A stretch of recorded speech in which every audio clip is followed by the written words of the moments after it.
Why am I so upset? I have to obey my father. Slaves, prepare the horses and the chariot. This city is no longer for me.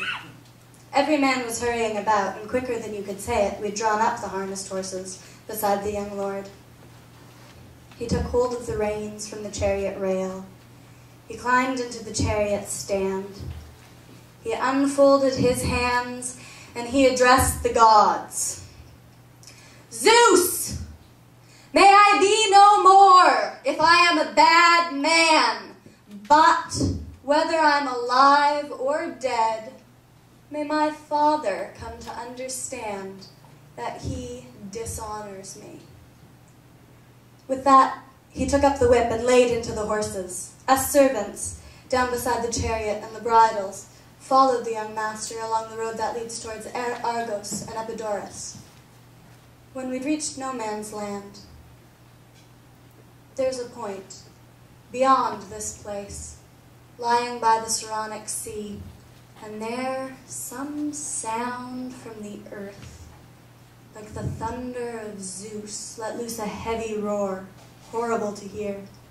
The horses raised their heads and ears straight towards the heavens, but a great fear came over us.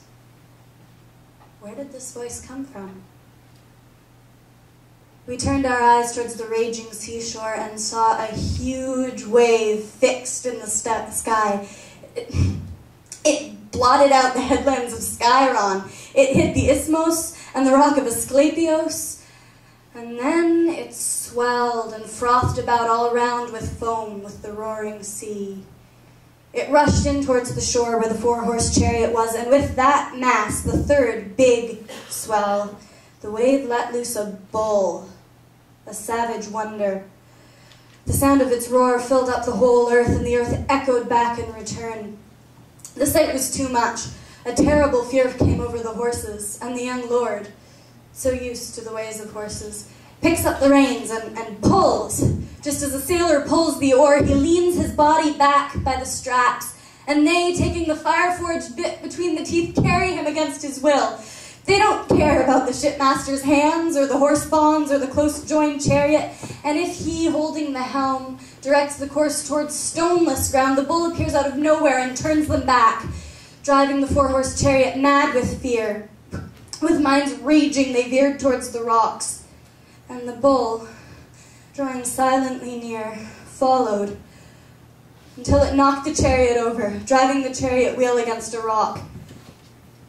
Everything was thrown all about. The wheels and axle pins leapt up, and poor Hippolytus, tangled up in the reins, was dragged along, bound up in bonds that couldn't be undone. Dashing onward, his dear head and poor flesh shattered against the rocks. He was screaming such terrible things. Stop! You were fed in my stables, don't let me out! Father, your wretched curse. What good man will save me?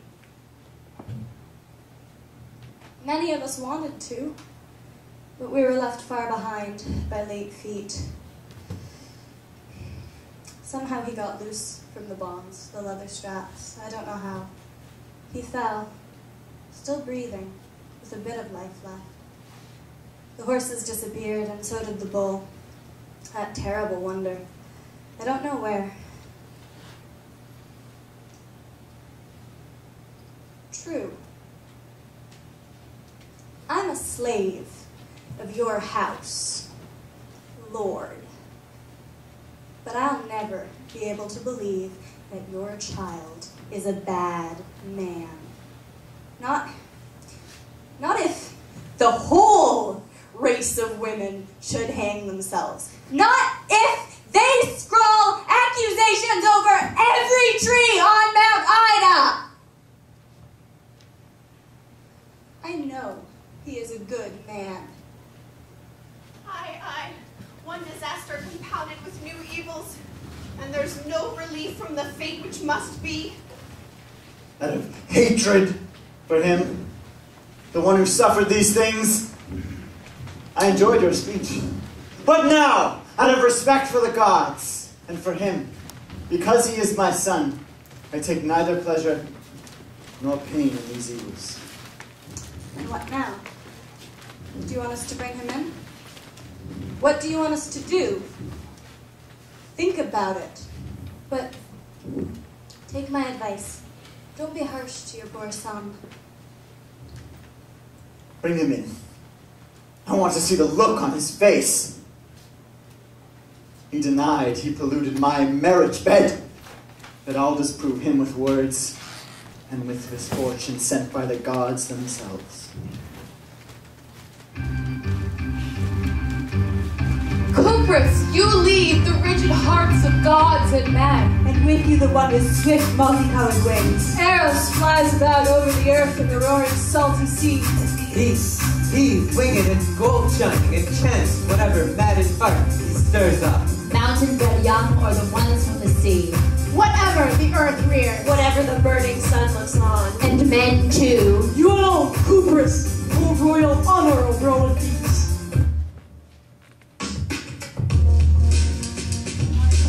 Aegeus, I order you to listen. Why do you, Telas, take pleasure in these things? You did not piously kill your son, or persuaded about things no one saw by your wife's false words. But your own ruin comes into view now.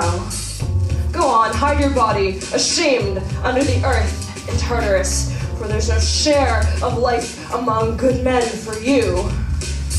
Here's how things stand with your misfortunes, and I don't even get my cut except to pain you. But I came for this, to reveal the just heart of your son so he may die with a good reputation, and to reveal the mad lust of your wife, or maybe her noble character. She was stung by pangs sent by the goddess, most hateful to those who delight in virginity. She fell in love with your son. She tried to conquer Hippolytus with resolve, but was destroyed against her will by the nurse's plan. The nurse told your son of Phaedra's sickness under oath, and he, just as was right, did not go along with her words, and although you were abusing him, he did not break his oath. He was born a pious man. Phaedra feared to be put to an examination, so she wrote a false letter and destroyed your son and persuaded you with a lie. My! Does my speech bite you, Theseus? Keep quiet. Hear the rest and then wail more. You know you have 3 sure prayers from your father, right? Well, you have used one up, stupid man, against your own son. You should have used it on an enemy. Your sea-father, thinking well towards you, granted the thing he had to since he promised. You look bad to his eyes now. And to mine. You didn't wait for proof or a prophet's report. You didn't do a cross-examination or give the investigation some time. Instead, more quickly than you should have, you sent out the curse and killed your son. Goddess, may I be wiped out! You have done terrible things. Nevertheless, it is still possible for you to be forgiven. Hippolytus, glutting her anger, wanted all this to happen. This is the custom among the gods. No one wants to get in the way of the will of another, so we always keep away. Know well, if I didn't fear Zeus, I'd never have come into such shame, to see the man most dear to me among mortals die. Your ignorance and your error puts you of evil, and so does your wife's death, since it prevented any cross-examination and so persuaded your mind. These misfortunes break most of all on you, but I am not without pain either. The gods don't delight in the deaths of holy men, but evil men, we wiped them out, along with their wives and children. We'll come to the poor man now. young body and the blonde head, boiled. Poor house. What sort of double grief is brought to pass for these halls? It falls on us from the gods.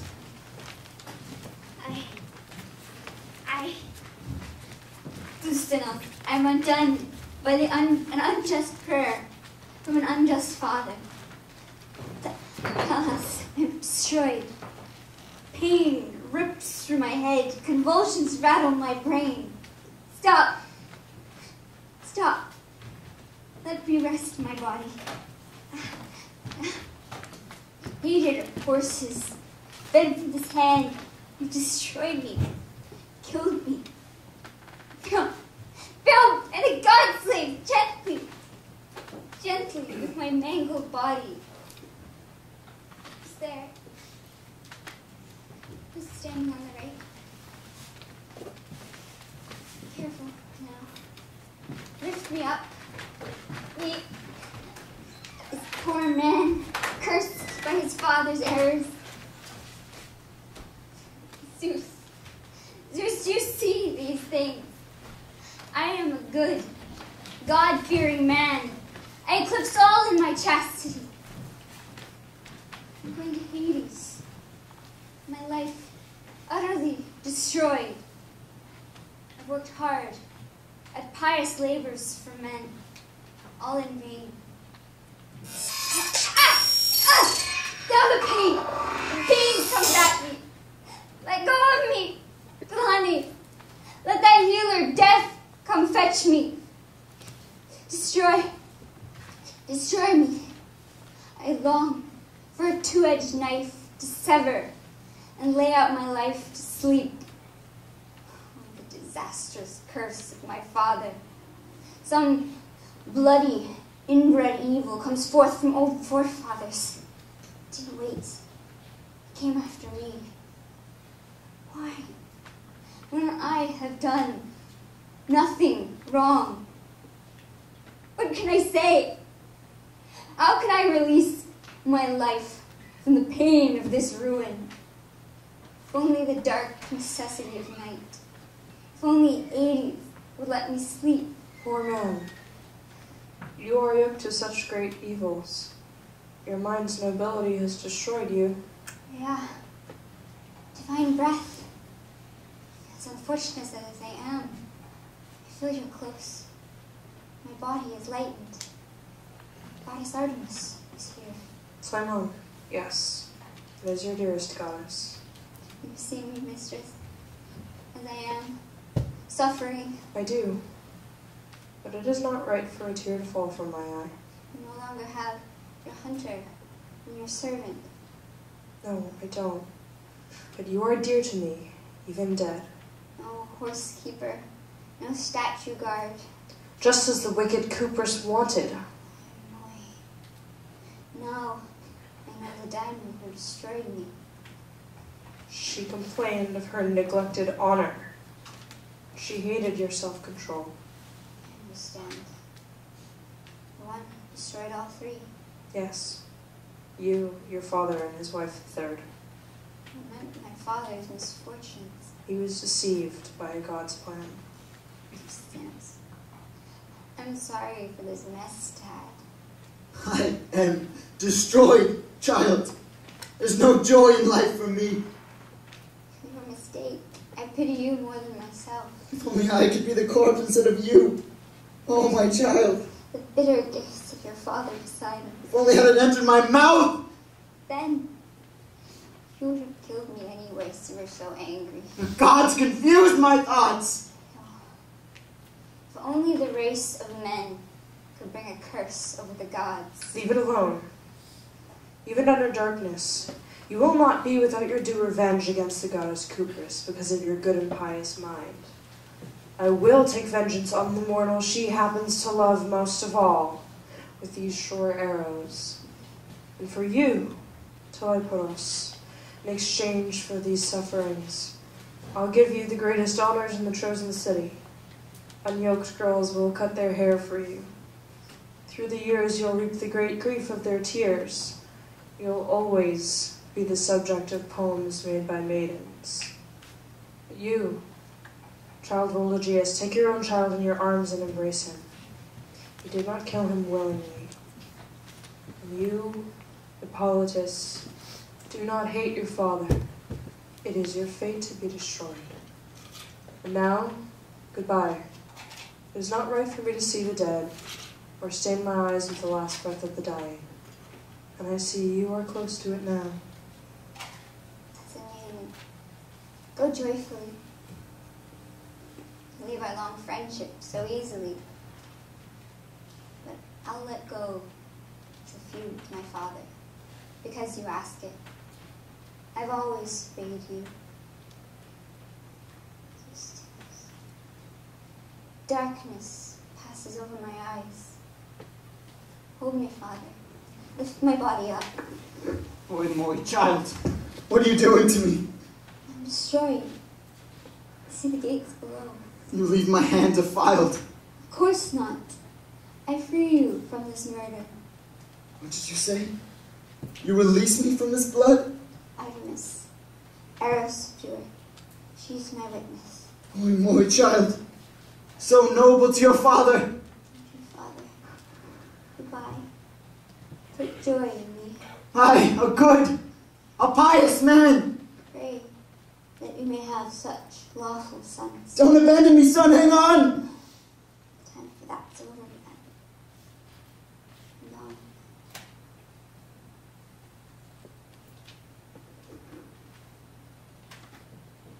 Glorious Athens! Limits of Pallas! What sort of man you've lost? The moaning girl! Cupris! I'll never forget your evils! This common grief came unexpectedly for all the citizens. There will be a flood of many tears. Sad stories of great men stick in the mind.